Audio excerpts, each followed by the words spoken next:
ವಾರದ ವಿಶೇಷ ವಾರ್ತೆಗಳು. ಓದುತ್ತಿರುವವರು BV ಚಿದಾನಂದ ಮೂರ್ತಿ. ಮುಖ್ಯಾಂಶಗಳು. ವಿದ್ಯಾರ್ಥಿಗಳಿಗೆ ಶಿಕ್ಷಣದ ಜೊತೆಯಲ್ಲಿ ಮೌಲ್ಯಗಳನ್ನು ರೂಢಿಸುವಂಥ ಕೆಲಸ ಶಿಕ್ಷಕರಿಂದ ಆಗಬೇಕಾಗಿದೆ. ಶಿಕ್ಷಕರಾಗಿ ಸಮಾಜಮುಖಿಯಾಗಿ ತತ್ವಜ್ಞಾನಿಯಾಗಿ ಬೆಳೆದ ಸರ್ವೇಪಲ್ಲಿ ರಾಧಾಕೃಷ್ಣ ಅವರು ರಾಷ್ಟ್ರಪತಿಯಾದರು. ಸೇವಾ ಸಾರ್ವಭೌಮ ಟಿ ರಘುಮೂರ್ತಿ.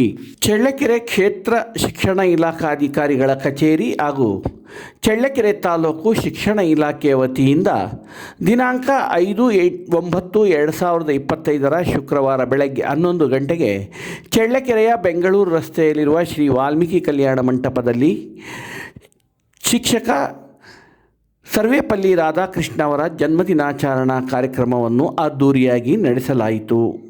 ಈ ಕಾರ್ಯಕ್ರಮವನ್ನು ಚಳ್ಳಕೆರೆಯ ಜನಪ್ರಿಯ ಶಾಸಕರು ಹಾಗೂ ಸೇವಾ ಸಾರ್ವಭೌಮ ಪ್ರಶಸ್ತಿ ಪುರಸ್ಕೃತರೂ ಆದಂಥ ಟಿ ರಘುಮೂರ್ತಿಯವರು ಜ್ಯೋತಿ ಬೆಳಗುವುದರ ಮೂಲಕ ಉದ್ಘಾಟನೆಯನ್ನು ನೆರವೇರಿಸಿ ಕಿಕ್ಕಿರಿದ ಈ ಶಿಕ್ಷಕರ ದಿನಾಚರಣೆಯಲ್ಲಿ ಅವರು ಮಾತನಾಡಿದರು.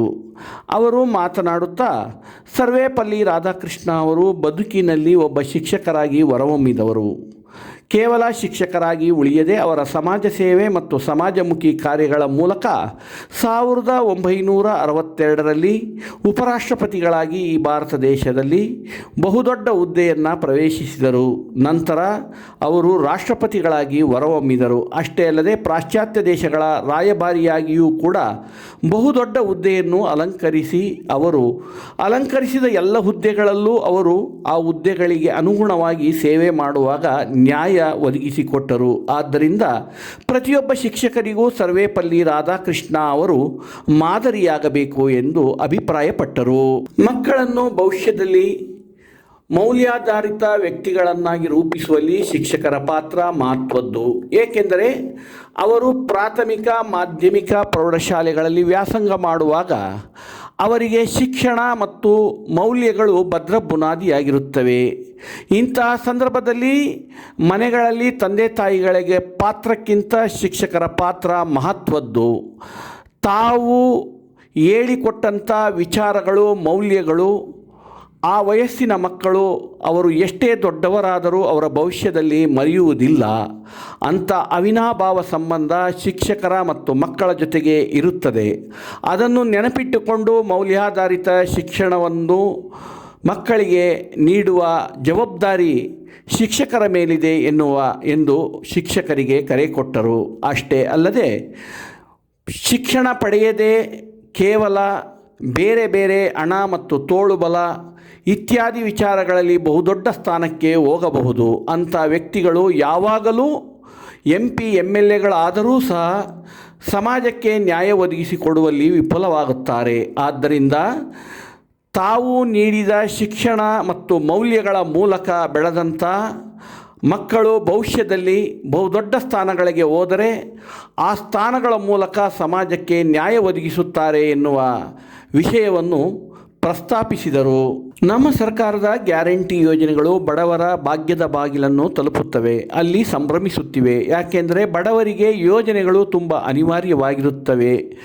ಹಸಿವಿನಂಥ ಸಂದರ್ಭದಲ್ಲಿ ಸರ್ಕಾರ ನೀಡುವ ಈ ಯೋಜನೆಗಳ ಸಹಾಯದಿಂದ ಅವರು ಫಲಭರಿತರಾಗುತ್ತಿದ್ದಾರೆ. ಇದು ಸರ್ಕಾರಿ ಶಾಲೆಗಳಲ್ಲಿ ಓದುವ ಮಕ್ಕಳ ಪೋಷಕರಿಗೆ ಪರಿಣಾಮಕಾರಿಯಾಗಿ ಲಭಿಸಿದೆ. ಗ್ಯಾರಂಟಿ ಅನುಷ್ಠಾನ ಕೇವಲ ಶ್ರೀಮಂತರಿಂದ ವ್ಯಂಗ್ಯವಾಗಿ ಅಭಿಪ್ರಾಯಗಳು ಬರಬಹುದು, ಆದರೆ ಬಡವರು ಇದನ್ನು ಪ್ರೀತಿಯಿಂದ ಸ್ವೀಕರಿಸುತ್ತಿದ್ದಾರೆ ಎಂದು ತಮ್ಮ ಮುಖ್ಯಮಂತ್ರಿ ಸಿದ್ದರಾಮಯ್ಯ ಅವರ ಸರ್ಕಾರದ ಗ್ಯಾರಂಟಿ ಯೋಜನೆಗಳನ್ನು ಮುಕ್ತಕಂಠದಿಂದ ಶಾಸಕ ಟಿ ರಘುಮೂರ್ತಿಯವರು ಪ್ರಶಂಸಿಸಿದರು. ಅಷ್ಟೇ ಅಲ್ಲದೆ ನಮ್ಮ ಸರ್ಕಾರ ನುಡಿದಂತೆ ನಡೆಯುವ ಸರ್ಕಾರ. ಶಿಕ್ಷಕರಿಗೆ ಬಹು ವರ್ಷಗಳ ಹೋರಾಟದ ಬೇಡಿಕೆಯಾಗಿದ್ದ ಒಂದು ಬೇಡಿಕೆಯನ್ನು ಮೊನ್ನೆ ಸಚಿವ ಸಂಪುಟದಲ್ಲಿ ನಾವು ಬಗೆಹರಿಸಿ ಶಿಕ್ಷಕರಿಗೆ ನೀಡಿರುತ್ತೇವೆ. ಮೊದಲನೇದಾಗಿ ಅವರು 1962ರಲ್ಲಿ ಉಪರಾಷ್ಟ್ರಪತಿಯಾಗಿ 5 ವರ್ಷ ಸೇವೆ ಸಲ್ಲಿಸಿದ ನಂತರ ಮೊಟ್ಟ ಮೊದಲ ಉಪರಾಷ್ಟ್ರಪತಿ ಡಾಕ್ಟರ್ ಸರ್ವೇಪಲ್ಲಿ ರಾಧಾಕೃಷ್ಣ ಅವರು. ಎರಡನೇ ರಾಷ್ಟ್ರಪತಿಯಾಗಿ ಅವರು ದೇಶದ ರಾಷ್ಟ್ರಪತಿಯಾಗಿ ಸೇವೆ ಸಲ್ಲಿಸ್ತಾರೆ. ಅದು ಎಲ್ಲ ನಮ್ಮ ಶಿಕ್ಷಕ ಬಂಧುಗಳಿಗೆ ಹೆಮ್ಮೆ ಪಡುವಂಥ ಒಂದು ವಿಷಯ. ಶಿಕ್ಷಕರಾದಂಥವರು ಈ ದೇಶದ ಅತ್ಯುನ್ನತ ಪದವಿಗೆ ಹೋಗಿ ಬರೀ ಎಲ್ಲರೂ ಪದವಿ ಹೋಗ್ತಾರೆ, ಪದವಿಯನ್ನು ಮುಗಿದ ಕೆಲವು ಅವಕಾಶದಿಂದ ಕೆಲವು ಬೇರೆ ಬೇರೆ ವಿಷಯದಲ್ಲಿ ಮಾಡ್ತಾರೆ. ಅದು ಪಡೆದ ನಂತರ ಅದಕ್ಕೆ ನ್ಯಾಯವನ್ನು ಸಲ್ಲಿಸುವಂಥ ಕೆಲಸ ಏನಿದೆ ಅದು ಭಾಳಷ್ಟು ಮುಖ್ಯ. ಅದರಲ್ಲಿ ಡಾಕ್ಟರ್ ಸರ್ವಪಲ್ಲಿ ರಾಧಾಕೃಷ್ಣವರು ಸೇರ್ತಾರೆ. ಖಂಡಿತವಾಗ್ಲೂ ಇವೆಲ್ಲ ಪಠ್ಯ ಪುಸ್ತಕಗಳ ಜೊತೆಗೆ ಮಕ್ಕಳಿಗೆ ವಿಶೇಷವಾಗಿ ಯಾರು ಪಠ್ಯಪುಸ್ತಕಗಳ ಜೊತೆಗೆ ಮೌಲ್ಯಗಳು, ಸಂಸ್ಕೃತಿ, ಬಹುಶಃ ಅವೆಲ್ಲ ಕಲಿಸ್ಬೇಕಾಗ್ತದೆ. ಅಂಥ ವಿಷಯಗಳನ್ನು ನೀವು ಮಾಡ್ತೀರ. ಬಹುಶಃ ಯಾರೇ ಒಂದು ಜೀವನದಲ್ಲಿ ಇವೆಲ್ಲರೂ ಕೂಡ ವಿಶೇಷವಾಗಿ ಪ್ರಾಥಮಿಕ ಶಾಲಾ ಶಿಕ್ಷಕರನ್ನೇ ಯಾರು ಮರೆಯೋದಿಲ್ಲ. ಏನು ಹೈಸ್ಕೂಲ್ವರೆಗೆ ಇರ್ತದೆ, PUCನಲ್ಲಿ, ಡಿಗ್ರಿನಲ್ಲಿ ಓದಂಥ ಶಿಕ್ಷಕರನ್ನು ಮರಿಬೋದು. ಆದರೆ ಪ್ರಾಥಮಿಕ ಶಾಲಾ ಶಿಕ್ಷಕರನ್ನು ಯಾರೂ ಕೂಡ ಅವರು ಕೊನೆಗೆ ಈಗಾಗಲೇ ನಮ್ಮ ಗೌತಮ ಬೋರಯ್ಯನವರು ಹೇಳಿದಂತೆ ಬಹುಶಃ ಯಾವುದೇ ಜೀವನದಲ್ಲಿ ಶಿಕ್ಷಕರನ್ನು ನೆನೆಸ್ತೀವಿ ನಮ್ಮ ಪ್ರತಿಬಂಧದಲ್ಲಿ ಮುದುಕರಾದರೂ ಕೂಡ ನಮ್ಮ ಜೀವಾವಧಿ ಇರೋವರೆಗೂ ಕೂಡ ನಮ್ಮ ಜ್ಞಾಪಕ ಶಕ್ತಿ ಇರೋವರೆಗೂ ಕೂಡ ಆ ಶಿಕ್ಷಕರು ಅಂತ ನೆನೆಸಿ. ಈಗಾಗಲೇ ನಮ್ಮ ಸರ್ಕಾರ ನಿನ್ನೆ ತಾನೇ ಬಹುಶಃ ಕೆಲವರಿಗೆಲ್ಲ ವಿಷಯ ಗೊತ್ತಿರುತ್ತೆ. ನಿನ್ನೆ ನಡೆದಂಥ ಸಚಿವ ಸಂಪುಟ ಸಭೆಯಲ್ಲಿ ಏನು ನಿಮಗೆ 2017ರಲ್ಲಿ ತಿದ್ದುಪಡಿ ಆಯಿತು. ಅದರಿಂದ ಕೆಲವೊಂದು ಸಮಸ್ಯೆಗಳಿದ್ದು ಪ್ರಾಥಮಿಕ ಶಾಲಾ ಶಿಕ್ಷಕರಿಗೆ, ಮುಖ್ಯೋಪಾಧ್ಯಾಯರಿಗೆ. ಅದನ್ನು ನಿನ್ನೆ ನಡೆದಂಥ ಸಚಿವ ಸಂಪುಟ ಸಭೆಯಲ್ಲಿ ವೃಂದ ಮತ್ತು ನೇಮಕಾತಿ ತಿದ್ದುಪಡಿ ನಿನ್ನೆ ಆಗಿದೆ. ಇದೇ ಸಂದರ್ಭದಲ್ಲಿ ನನ್ನಿವಾಳ ವಿಭಾಗದ ಶಿಕ್ಷಕಿ ಶಬೀನಾ ಮಹಮ್ಮದ್ ಆಲಿ ಅವರು ಇತ್ತೀಚೆಗೆ ರಚಿಸಿರುವ ಹೂಮಾಲೆಗೆ ನೂಲು ಎನ್ನುವ ಕೃತಿಯನ್ನು ಚಳ್ಳಕೆರೆ ಜನಪ್ರಿಯ ಶಾಸಕ ಟಿ ರಘುಮೂರ್ತಿಯವರು ಬಿಡುಗಡೆ ಮಾಡುವುದರ ಮೂಲಕ ಓದುಗರ ಮಡಿಲಿಗೆ ಅರ್ಪಿಸಿದರು. ಚಳ್ಳಕೆರೆ ತಾಲೂಕು ಶಿಕ್ಷಕರ ಸಂಘದ ವತಿಯಿಂದ ಶಾಸಕ ಟಿ ರಘುಮೂರ್ತಿಯವರಿಗೆ ಅಭಿನಂದನೆಗಳನ್ನು ಸಲ್ಲಿಸಿದರು. ನಿವೃತ್ತ ಪ್ರಾಂಶುಪಾಲರಾದ ಶಿವಲಿಂಗಪ್ಪ ಅವರು ಶ್ರೀ ಸರ್ವೇಪಲ್ಲಿ ರಾಧಾಕೃಷ್ಣ ಅವರನ್ನು ಕುರಿತು ಉಪನ್ಯಾಸ ಮಾಲಿಕೆಯನ್ನು ನಡೆಸಿಕೊಟ್ಟರು. ಈ ಭವ್ಯವಾದ ವೇದಿಕೆಯಲ್ಲಿ ಚಳ್ಳಕೆರೆಯ ನಗರಸಭಾಧ್ಯಕ್ಷರಾದಂಥ ಶ್ರೀಮತಿ ಶಿಲ್ಪಾ ಮುರಳಿ ಹಾಗೂ ಉಪಾಧ್ಯಕ್ಷರಾದ ಸವಿತಾ ಬೋರಣ್ಣ ಅವರನ್ನು ಚಳ್ಳಕೆರೆ ತಾಲೂಕು ಶಿಕ್ಷಕರ ಸಂಘದ ವತಿಯಿಂದ ಗೌರವಪೂರ್ವಕವಾಗಿ ಅಭಿನಂದಿಸಲಾಯಿತು.